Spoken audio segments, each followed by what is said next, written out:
Жымға кешләрігіз хайырлы болсын, исәнмісіз, эфирда Соба телевидениесі. Отна информацион программасы студиясында бүгін мен Райла Галявина эшлейм. Иңелек біздің ол хабар. Районда 58-ші иман йорты өз ишекләрен ачты. Йылыш ауылында мәчет төзелеше тамамланды. Бу якшәмбедә төзелеш индустриясы сәнәгате хезмәткәрләре һөнәри бәйрәмнәрен билгеләп үтә. Тарихның һәр яткәрен саклап, халык хозурына тәкъдим итүче Рифкат Шафиков тагын бер олы эш башкарды. Тимерче йорты аның хыялы була. Хәзер булар һәм башка яңалыклар турында тулырак. Явыз Иван гаскәрләре зулымын кичереп чукындырылган авыл өстендә ай калыкты. Йылыш авылы халкы бу көннәрдә зур шатлык хисләре шаукымында яши. Ниһаять аларның мәчетләре үз ишекләрен ачты. Безнең беренче хәбәр. Йылыш авылы бик күпне күргән, күпне кичергән үзенчәлекле авыл. Ерак тарихларга күз салсак, Иван Грозный гаскәрләре килеп, бөтен авыл халкын чукындырып чыгалар. Кешеләр кире ислам диненә кайтмасыннар диеп, Казаннан атлы казаклар киләләр. Ә вице-губернатор үзе бирегә килеп, кешеләрне камчы белән кыйната. Үз диннәрен сатмаган халыкны алар ерак сөргөнгә сөрәләр, үтерәләр, асып куялар. Әмма йылышлылар бирешмиләр. Үз диннәрен саклап калу өчен мең газап чиксәләр дә түзәләр. Ураза тоталар, идән асларына төшеп сәхәр ашыйлар. İslam dinin saklау үшін бүтінісінде өтелер.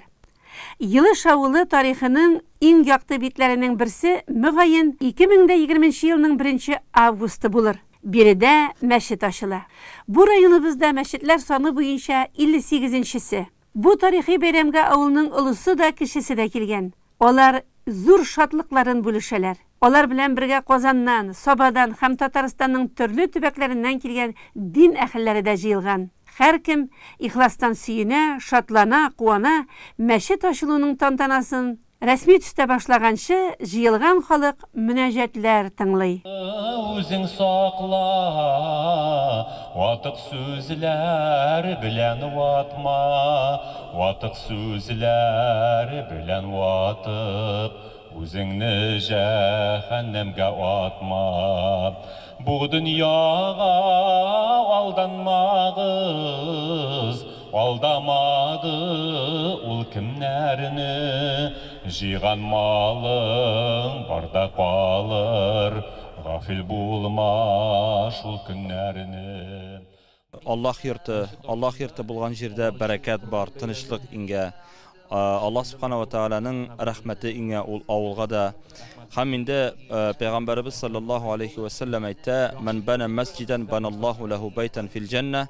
Әгәр дә берәр кеше мәчет төзесә, яки мәчет төзергә ярдәм бирсә, Аллаһ Таала әлбәттә бу кешегә җәннәттә бер аерым йорт салыр диде. Шуңа күрә авылларда мәчет булу ул авылның үзенә файда гына түгел, үзенә күрә бер кытылу дип әйтер идем. Аллаһ Тааланың биргән нигъмәтенә ирешү дип әйтер идем. Һәм аның рәхмәтенә ирешү. Авылда мәчет ачылу өлкән буын кешеләренә яңа сулыш өрә. Саима апа Якупова белән Нафига апа Ибрахимовалар кодагыйлар. Аларның да шатлыклары эшләренә сыймый. Бик әйбәт яшибез, Аллаһка шөкер. Бик тату, бик әйбәт яшибез. Бер-беребезне сагынып көтеп торабыз, кайчан төшәр икән дип.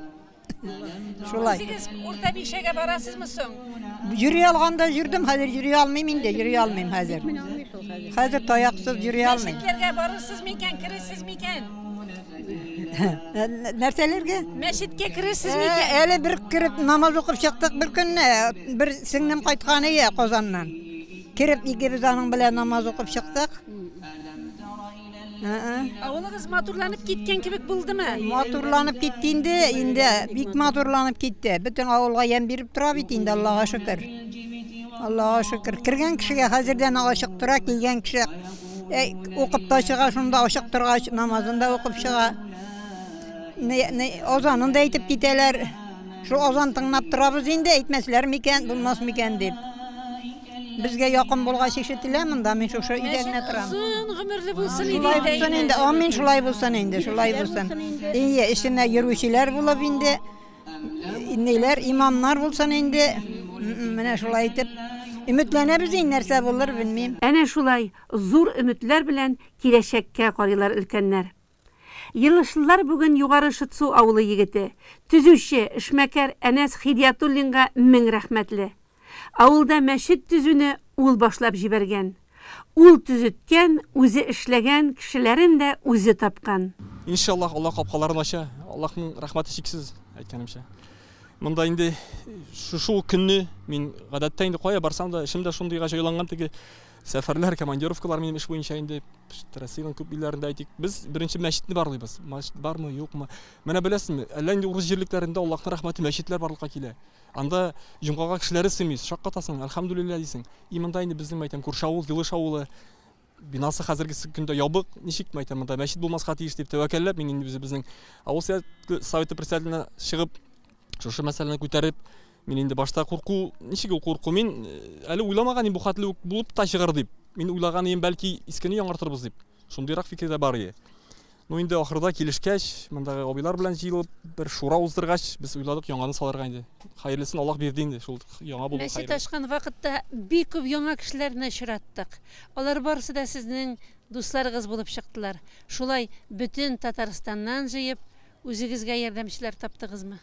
Беләсезме, ярдәмчеләрне мин тапмадым, ярдәмчеләрне Аллаһ җибәрә. Аллаһ бит субханаллаһ, ул юмартларның юмарты җәмәгать. Аллаһ Subhanahu менә бу мәчетне салганда җәмәгать, валлаһи бик күңел тулып, ну бик шаклар булды шундый тонкий моментлар.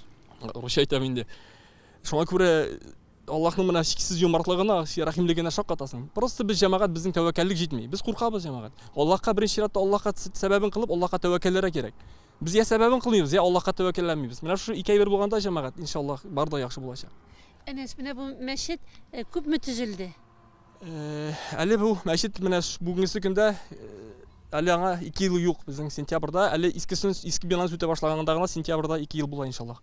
Бик тиз арада төзелде. Мин үземдәге менә бүген бик тиз килеп җитте бу хаты. Шаммаган идем. Аллаһ Subhanahu өстәп бирде. Уйламаган җирләрдән бу теге Татарстаннан гына түгел җәмәгать теге әйткәнегез, монда инде күп өлкәләрдән булыштылар. Бит хәзер җәмәгать, альхамдулилла, динебез үсә, арта, халык бит аңлый. Аллаһ Subhanahu вәгъдәсе бит бар. Күпме өлеш кертсәң дәген Аллаһ Subhanahu җәннәттә бит инде вәгъдә итә йорт безгә. Шуңа күрә инде тырыштылар, бик күп кардәшләр ярдәм итте. Аллаһның рәхмәте яусын аларга. Райондагы кардәшләр менә кайсына шалтыратмалар инде үзен инде өлкәдә булып һәрберсе инде ярдәмен сузды инде. Ничек тә булса бик күңел ни булды, бик торохитлы моментлар булды инде. Мәчет ачылу тантанасына Әнәснең бик күп дуслары килгән иде. Алар барысы да шушы авыл мәчетенә үз куллары белән булышканнар. Монда беркем дә акча турында сөйләми. Һәркем Аллаһ кылы. Биредә бөтен кеше дә Аллаһы Тәгаләнең бөеклеге, диннең зурлыгы хакында әйтә. Авылдашлары алдында журналист Гөлсинә Хәмидуллина сүз ала. Худайның рәхмәте белән безнең ата-бабаларыбызның кан яшь түгеп кылган дуалары кабул булып, без бүген яңа мәчетне ачу тантанасына җыелдык. Гомерле булсын бу мәчет, безнең авылыбыз гомерле булсын. Менә шушы Әнәс дигән җегеткә, аның тирәсендәге шушы изге күңелле әфәнделәргә, без аларның исемнәрен дә белмибез, кемнәр килде, кемнәр эшләде. Һәм гомумән авыл халкына менә барыгызга, кем иганәчелек иткән кешеләргә, барыгызга Худайның зур улы рәхмәтләр яусын я Рабби бер Ходаем.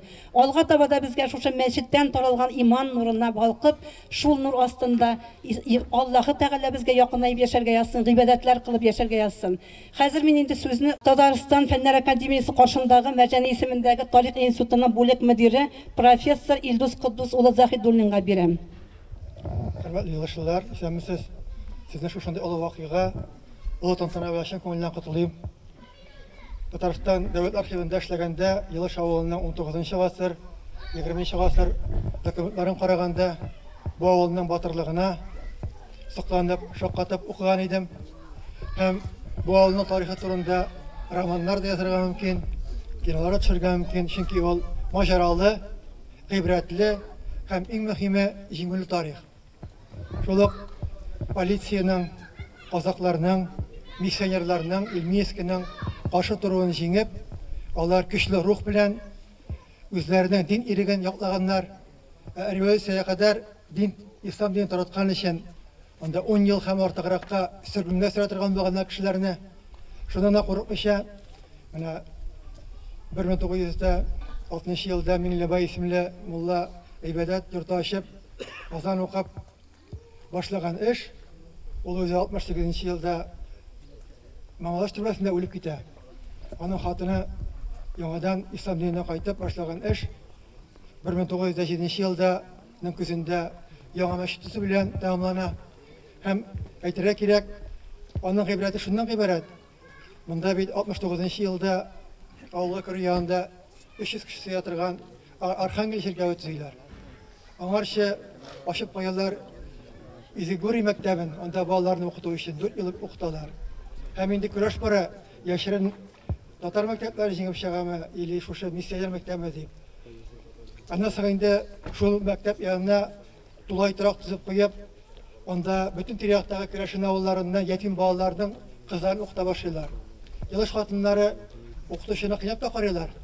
Ләкин революция булганча кадәр һәм шушы дәүләт хисабына тотыла торган малайлар һәм кызлар укытырган ятимнәр мәктәбе дә эшләп килә, ширкәү дә эшләп килә, 7 елдан соң мәчет дә эшләп килә. Көрәшен халкы шул исәптән елышлар да алар Уфа һәм Сарас төбәкләренә барып кышларын тегү диккәннәр. Һәм менә Ибраһим исемле егет 83-84 елларда Мөслим районының Тайгөлдә авылына барып, анда мәдрәсә укып кайтканда 85 елдан башлап яшерен мулла булып, курыкмыйча гыйбадәтләрне башкара башлаган һәм шулай яшәгәннәр. 74 елдан алар инде тулысынча яшерен рәвештә исламга кире кайтканнар. Һәм менә 5 елда революция булганнан соң алар гариза язып бөтен авыллар белән диярлек исламга чыкканнар һәм 60 елда Ибраһим Мөхәммәдов Уфага барып, имтихан биреп, имамлык дәрәҗәсе һәм мөгаллим булырга шәһадәтнамә алган. Менә аның шул шәһадәтнамәсе копиясын Ирзәтдин Фәхретдин, Гыниятулла Капкаев һәм Мәмлиев казыдар хукукы кагазын мин сезгә монда алып кайттым. Бу гаҗәеп бер тамаша, гаҗәеп бер көн булды. Монда катнашучылар икеләтә-эшләтә бәхетле. Әнә күпме тарих битләре ачылды. Үзенең әби-бабайларының язмышын белде бирегә килүчеләр. Йылыш авылы мәчете ачылышына килгән Саба муниципаль районы башкарма комитеты җитәкчесе Марат Ишниязов мәчеткә Саба муниципаль районы башлыгы исеменнән шамаил бүләк итте. Авыл халкын зур бәйрәм белән тәбрикләде. Саба муниципаль районы башлыгы һәм шулай ук Сабаның мөхтәсибәт исеменнән төзелештә булышлык күрсәткән бик күпләргә рәхмәт хатлары тапшырылды. Илә вакыты җитте. Халык тәкбир әйтеп мәчет эшенә узды. Нинди матур, сөйкемле, үзенә тартып торучы зал. Халык мәчет эшенә генә сыймады. Ширемлеккә намазлык җәеп, урамда укучылар да булды. Ә иң мөһиме, дин юлында бергә булу. Ә соңыннан мәчет артында, табигатьнең иң ямьле урынында халык сый-нигъмәтләрдән сыгылып торган өстәл янында тәм-томнан авыз итте. Бу якшәмбедә төзелеш индустриясе сәнәгате хезмәткәрләре һөнәри бәйрәмнәрен билгеләп үтә. Төзүче һөнәре җәмгыятьтә иң кирәкле, иң хөрмәтле һөнәрләрнең берсе. Аның хезмәт нәтиҗәсе шәһәр авылларының кабатланмас йөзе, халыкның тормыш дәрәҗәсе белән билгеләнә. Төзүчеләр кулы белән салынган объектлар халыкның тормышын тагында уңайлы итә. Шушы арбас-талмас куллар планлы төзелеш алып бара. Капиталь ремонт үткәрә һәм социаль әһәмияткә ия объектларны реконструкция урам, ишек аллары, паркларны төзекләндерелә. Төзүчеләр тырышлыгы белән сабабыз да көннән-көн матурлана. Кешеләр туган йорт җылысын ныгырак туя. Киләсе хәбәребез төзүчеләр яныннан әзерләнде. Сабаның бу мәйданын без афганчылар һәйкәле урнашкан урын һәм агачлы парк буларак белә идек. Соңгы елларда ул агачлары тулаем казылып алынып, спорт инвентарьлары урнаштырылып, ял өчен хезмәт итте. Алайда райондашлар аннан рациональ файдаланды дия алмыйбыз. Бу урынны ничектер заманчалаштырып, тагын да уңайлаштырып эшләү теләге халыкта да, җитәкчелектә дә булды. Һәм менә бу елның маенда биредә тамырдан үзгәртеп, яңартып, зур төзелеш эшләре башланды. Аңа Казан шәһәренең Акварей җаваплыгы шикләнгән җәмгыяте алына. Когда мы сюда приехали, здесь была трава, одно поле, можно сказать, и трава росла. Трава там до такой степени выросла, то, что там чуть ли не до колен. Вот приехали мы сюда где-то 20-х числах, 25-х числах мая, наверное. И вот уже прошло 2 месяца, и вот сами видите, какой результат налицо. Как говорится, и дорожки сделали, и освещение проложили, и видеонаблюдение кабеля проложили, и автоматический полив проложили. Вот. А сейчас готовим основание и готовимся к бетонам, к заливке под памп-трек.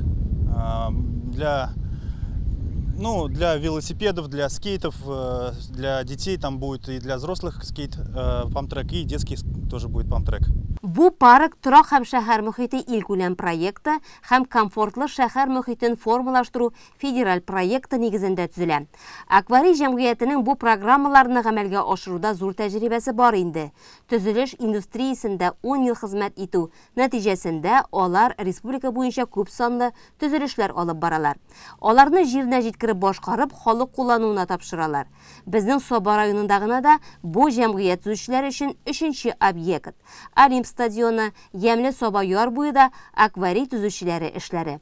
Бу паркны да һәркем күңеленә хуш килерлек итеп төзергә вәгъдә итәләр. Тематика этого парка такова, то, что это как бы семейный парк, будем говорить. Тематика семьи, здесь любви, верности. Здесь также будет зона для проведения выездного бракосочетания. То есть можно будет здесь как бы выездном выехать и расписаться. Вот. Ну, особенности какие еще здесь? И также есть зона отдыха будет для взрослых, там с гамаками будет. Вот такое, наверное, и преимущество этого парка. Парк төзелешенең беренче этабы инде тамамлану алдында. Аның буенча биредә юл салына, электр линияләре, видео күзәтү өчен кабельләр сузыла. Хәзер төп көч бетон җәюне төгәлләүгә куела. Аны Шәмәрдән бетон заводыннан тоткарлыксыз китереп җиткерәләр. 600 маркалы бетон үзенең аеручанлыклыгы белән аерылып тора. Бик озак елларга хезмәт итәчәк диләр төзүчеләр. Паркның җәүлеләр йөрү мәйданына тулысынча менә шулай бетон түшәлә. Ул елның теләсә кайсы фасылында табигатьнең яңгыры, кары бозлавында шумый торган өслек тудыру халәте белән дә отышлы. Төзелештә яңа технологияләр, яңадан яңа шималлар белән эшләү үзебезгә дә кызык, ди Алмаз Сәгъбетдинов. Хәзер кызыграк инде, техника бар, элек все кул белән. А хәзер любая техника есть, которая нужна тебе. Сразу заказываешь, можно работать. И инструмент. Да, и физический труд легче. Так сильно не устаешь. Төзелеш күмәк көч җимеше. Монда бары тик көчле команда белән генә матурлык, уңайлык тудырып була. Парк төзелешендә бердәм команда тупланган. Егетләрнең кулына күз иярми. Аларга эш бирүче прораблары Илнур Галимов безнең һәрберебез төзүче эшен ярата ди. Профессия строителя, почему я выбрал? Потому что мне нравится, процесс строительства мне нравится. От, как говорится, от нуля до самого окончания, чтобы было. То есть в конце приятно видеть и смотреть то, что ты сделал. На этой неделе у нас у строителей будет праздник. Хотел бы всех строителей и причастных к этому поздравить с таким праздником, как День строителя, пожелать благополучия и очень больших строек. Что еще можно пожелать? Главное, чтобы было все вовремя и качественно. Төзүчеләр паркның беренче этап эшләрен август ахырларына өлгертәчәкләр. Икенче этап яшелләндерү, чәчәклекләр утырту, беседкалар кую, балалар өчен уен майданчыклары, корылмалар урнаштыру киләсе елга кала. Рус язучысы Валентин Катаевның полк улы повестендәге Ваня Солнцев шикелле малай безнең төбәктә дә булган дисәк, бәлки сез ышанмассыз да. Төп чыгышы белән Урта Саба авылыннан булган Ритали Мәрдановны шул герой белән тиңләп була. Сабаның сәләте балалар мәктәбендә хәрби диңгез флоты музее ачылуга зур булышлык күрсәткән ветеран белән хәбәрчебез Диләрә Җаббарова аралашып кайтты. Ритали абыйның әтисе хезмәт урыннарында Валентин исеме белән йөргән Шәвәли абый Урта Саба авылында туып үсә. Ул гражданнар Бөек Ватан сугышында катнашкан, югары җитәкче постларда эшләп, илебезнең халык хуҗалыгын торгызуда зур өлеш керткән якташыбыз. Районга беренче Форdzone тракторын үзе алып кайта. Татарстан АСРның игенчелек наркомы дәрәҗәсенә күтәрелә. Ритали абыйлар гаиләдә 3 бала булалар. Бөек Ватан сугышы чорында үтеп баручы поездда әтисен күрер өчен әнисе Сәгадәт апа вокзалга 5 яшьлек улы Риталины да ияртеп бара. Кызганычка каршы, сабый вагонга кергәч, поезд кузгала. Шул рәвешле 1942-43 елларда Сергачта мотоциклет полкында полк улы пәйда була. Сергаче очень хороший мужик был, спокойненький, не ругался с кем. Вот бывали же начальники такие гордые, а это такой просяк был. Вот, как я называю, майор в длинной шинели. У него шинель была длинная такая, и вот так вот прозорливый. Майор в длинной шинели. Очень простой был, очень простой. Сын полка был, да. С собой я хорошо знаю. Родом вы из этой деревни, получается? Вот этот дом, где вы родились или нет? Пожалуйста, можно так сказать. Отец родился, получается, да? Да, отец родился, вот он, отец. Он майором был. В середине дедушка, с левой стороны, да. Здесь отец, здесь дедушка, а дедушка, а это я вот водолазом уже работу служил. Кызыл Йылдыз ордены кавалеры күп медальләр иясе Валентин Мәрдәнов сугыштан соңгы елларда төрле районнарда җитәкче постларда эшләй. 1975 елда вафат була. Риталий Валентинович Мәрдәнов Тын океан флотында су асты морягы булып хезмәт иткәннән соң гомерен кыю егетләр һөнәре булган водолаз хезмәтенә багышлый. Ул күп еллар Татарстан Республикасы хәрби диңгез флоты ветераннарының иҗтимагый оешмасы рәисе, Трок коммуналь хуҗалыгының атказанган хезмәткәре. Я во флоте служил. Во флоте служил на подводной лодке. Вот есть флот, там каждый день все новое, все интересное. Автономный план месяц был примерно. Он же так и назывался автономный плавание. Автономное затяжное. Ну а что, лодка не более свежая, старенькая была. Вот, ну, еще была такая... Будь здоров. Звание старшиной был. Старшиной первой статьи. Вот, 3 лыжки, что-то было. Лыжки были. Лодка есть лодка. Это гроб, короче говоря, подводный. Вот, как залез там в него, закрыли люком и вперед. Вот. Но все равно служить было интересно.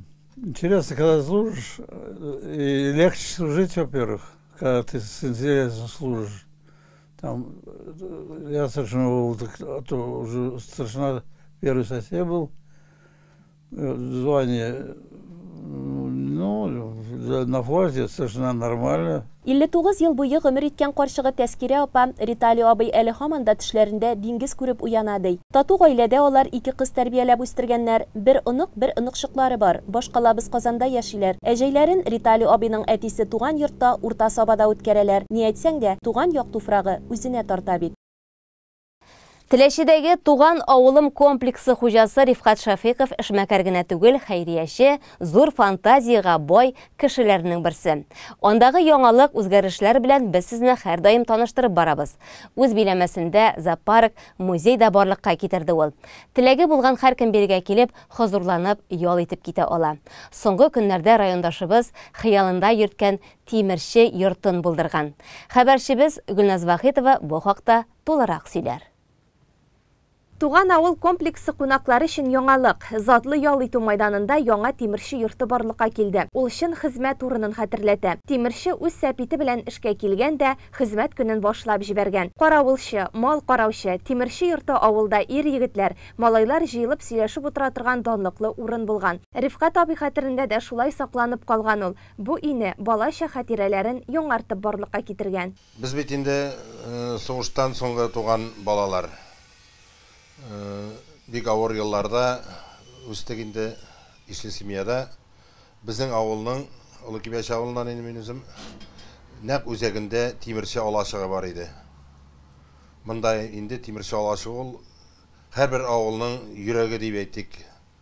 болған үшін мында бүтін темір ебірлер ремонтлап, самауырын ремонтлап, бүтін шундан екен. Ну, ол вақытларда ауылларға енді темір шалашықларына татарлардан құймағандар. Кірәшін орыс халқын құйғандар, чөнки Иван Грозный қорыққан енді татарларына құйса, құрал ясар деп, баш көттерілер деп, шуңа көре кірәшінлер ішейдер. Аннары соңғытыңына біздің Ибрахим абай, Жәлел абай нелер ішей башларын үйреніп, Тимирче самавар күмір үтікләрін түзікләндірген, от дағасы ясаған, шалғыларны таптатқан вақытта ир-егітлер суғыш хатирелері білән уртаклашып сөйләшіп отырған. Йорт янындағы тігірмен ташы, үрдіргеш, зур таш, сандал, барысы да үткенге алып қайта. Менә бұл сандалны Ырымшерме ауылынан Фәннүр деген кіші бөлек етті. Бұл бик бұрынғы сандал енді. Аның қазіргілері бір башы қысқарақ бола. Менә бұны екі башы да. Bir başı şokmaklı, bir başı tügerek. Bu президентimiz Rüstem Nurgaliyevich'ning Minnihan babası kullangan qısqış. Ol da eksponatlar arasında özünün layıqlı orunun algan. Bu qısqışni köpten tügene mene bölek ettiler. Bu ikinci avuldan Minnihan babaynıqı ol işlegen kural deyip dürüstten de bu indi köptengi. Mene onun tağın yağadan bir digitçilege bulurga tiyiş. Onu bölek etemiz dediler şu şarada. Hemen mында енді бұлар барса да шушы теміршіде ясалған әйберлер. Қыздырып ясалған әйберлер. Мына үстіңгі үші да бар ясалған. Бұлар әр бірісі бұл қадақ турындағына да ярты сағат сөйлерге бола. Бұлар енді іш киімлері болған енді ал япқышы шынды 10 метрған шепесі. Керосин lamпасы yanıp duradır ya. Buna bu ördürgüçünün de yasadık. Şuşuğa itip ördürürler ya. Yani her kilgeçlerden, hazır kişilerine koramıp koyar. Bana elektromotoru deyler. Bu yerde ventilatör bile ördürürler bitiydi. Bu neçe graduska kadar kızdırar Rifkat abi ördürgüç? Bu tibir suğa ilengen şey. Rifkat abi uylauınca ең бұрынғы экспонат менә бу кистә булырга тиеш. Аны татарларда икенче төрле чукмар гөрди дип та атыйлар. Бабаларыбыз аны нәрсәне дә булса куркыту, зыян салучы җанварларны үтерү өчен кулланган. Ухуат диләр инде бездә. Булдаган бик бұрынғы. Менә монда сүңге өче бик бұрынғы инде бу. Тоже мына металл зитра әйбер белән табылды жер астынан. Мына һәрбер бу кадакның үзенең бер тарихы бар. Мына бу сәнәк репетиция сәнәк сугышы булган. Шуңа ясалгандыр дип уйлыйм. Моны пешәндә алып булмый, балчыкта казып булмый торган бу только менә шулай сугыш коралы дип уйлыйм мен моны. 56 елга Минск Сәпидән Балык Бистәсе районының Яңа Сала авылыннан Дусты Тәлгаттан әле шушы көннәрдә генә алып кайткан. Бик нык тимердән ясалган, чөнки борынгы тимерләр инде аларның качествосы югары булган. Моның авырлыгы да менә бу 56 елгалар булырга тиеш. Нигә? Менә карап торырга бу бүгенге буяп җибәрсәң, өр-яңа велосипед инде бу. Bu eli yangadan tura mene nice yıllar. Күшеп йөри торган менә бу гарнаны күбрәк көмерчеләр беләзек, йөзек ясауда кулланган. Шигәннәр исә авылдан авылга йөреп аның белән тырма төзекләндереп акча эшләгән. Йорт янында Николай патша заманыннан калган борынгы сука, 55нче елгы Иш-49, 70нче елгы Планета 3, 80нче елгы Днепр мотоцикллары урын алган. Алар бүгенге көндә дә җиңү парадында катнаша. Барысы белән дә якыннан танышып, музейга таба атлыйбыз. Үткәнгә алып кайта торган тарихи байлык. Бу йортны Рифкат абиның гаилә музее дисәң дә була. Төрле радиоприемниклар, телевизорлар, хуҗа хыялланып аларны еллар буе туплаган.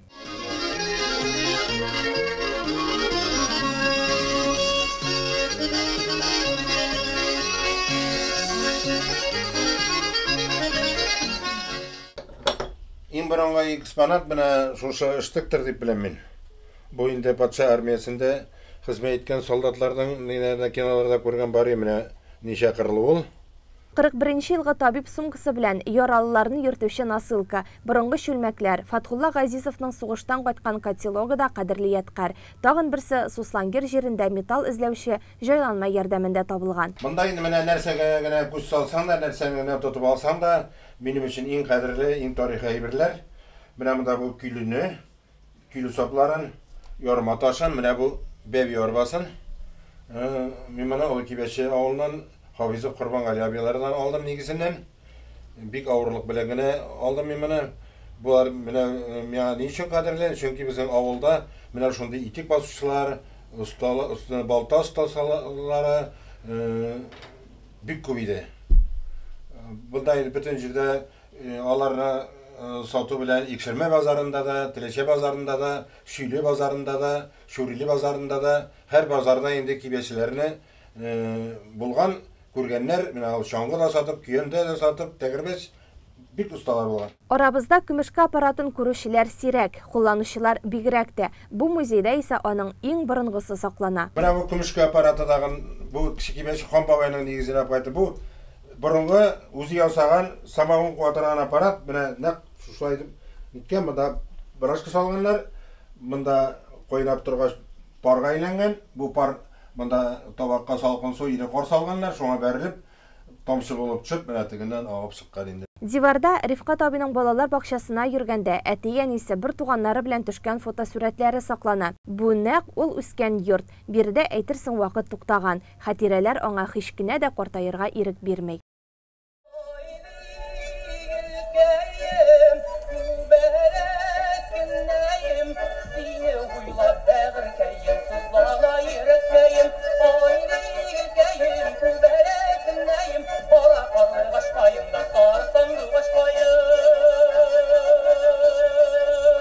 Рекорд телевизорында Әлфия Авзалова, Тахир Якупов, Илхам Шакиров, Салават Фатхетдинов җырлары җирсетә. Ә колхоз рәисе почмагының өстәлендә аның өчен иң кадерле әйбер урын алган. Бу инде менә сугыштан соңгы елларда шулай иде инде бу. Мин моны хәтерлим, үзебезнең авылда әтигә ярып конторга чыгадыр мин, кәнсәләр диләр инде ул хәтта. Менә шушы дирак кыяфәттә ул, монда Ленин һәйкәлдә портретлары тора, телефоннары, шундый. Ну, монда инде менә сугыштан кайткач та эшли башлаган колхоз шинеләре, кажаннары, чыбыркысы да бар, инкассатор сумкасы да бар, акчасы булмаса да, дигән нәрәт, ну, китабы да бар. Ну, шулар арасында минем өчен иң кадерле ядкер менә шушы куен дәфтәре. Безнең әти сугышның беренче көннән үк сугышка китә. Ул бик каты яраланып, күп госпитальләрдә ята. Саратовта да, Казанда да ята инде. Әсирлектә дә була бер ел. Нидән Шытсу авылыннан автомобиль белән качып чыгалар. Һәм яңадан сугышка керәләр. 44-нче елны бик каты яраланып, сугышка яраксыз булып авылга кайта инде. Ул аның мин бәләкәй булсам да хәтерлим, менә шушы блокнотны ул һәр вакытта үзеннән калдырмады. Ул яраларыннан бик катсызланып авыртып ятканда да шуны кулында тутты инде. Бу шушы куен дәфтәре мине сугыштан алып кайтты дип әйтә торган иде. Тышлыгы итек кунышыннан ясалган, 7 төрле дуга язылган куен дәфтәрен Рифкат абыйга тапшырып, әтисе мәңгелек йортка күчә. Әнисенең күлмәкләре, сөлгеләр. Бу йорт иң кадерле әйберләрне, милливлекне, татарлыкны саклый. Өстәл түрендә самавыр балкып утыра. 1906 елгы икәнлеге язуында күренә. Яңа Сала авылыннан Нәгыйм абый үргән чабаталар да игә ямисти. Барысы 35 пар. Төрле уен кораллары да бар. Иң өлкәне урыс гармоны. Ул 1860 елга. Зингер тегү машинасы, төрле патефоннар, экспонатларның байлыгына таң калырлык. Эшмәкәр барысында күңел кушуы буенча эшлим ди. Бирдә халык ял да итә, кафеда тәмле ризыклар белән дә сыйлана. Узган ел комплекска газ уздырганнар. Бу көннәрдә банкет залында ремонт эшләре тәмамланып килә. Ел менә ураз айында biraz үзгәртеп алырбыз дип тотынган дигән менә залларны, туалетларны, прихожийларны бу март азагында тотынган ик. Менә хәзер инде бер атна көннән Алла бирсә башкарып бетерәбез. Мында дегенде 160 кеше сидеріп болады, һәр еркініп 180 кеше отыртып була инде. И бию заллар менә, туалетлар заманча була инде, анда музыкалар куеп, прихожийлар, кондиционерларны үзгәрттек, дизайн бөтенләй икенче төрле инде. Мин уйлыйм инде, банкетлар ниләр уза кулай булыр дип. Пандемия шәрі узгач, бу залда гөрләтеп туйлар, юбилейлар узар. Эшмәкәр киләчәккә яңа максатлар куеп, хыялланып яши. Күңеле киң булганга, аларның барысы да чынга аша. Атна информацион чыгарылышыбыз ахырына якынлашып килә. Без иртәгә үзләренең бәйрәмнәрен билгеләп үтүче төзүчеләрне дә, физкультурачыларны да тәбриклибез. Һәр кайсыбыз бу тормышта төзүче дә, үз сәламәтлеген кайгыртучы да. Шуңа да төзегән йортларыбызда сәламәтлек белән яшик әле диеп телисе килә. Бу һөнәр ияләрен рәсми котлау иртәгә районда Ямле Саба яр буенда һәм Олимп стадионында булачак. Ә хәзергә сау булыгыз.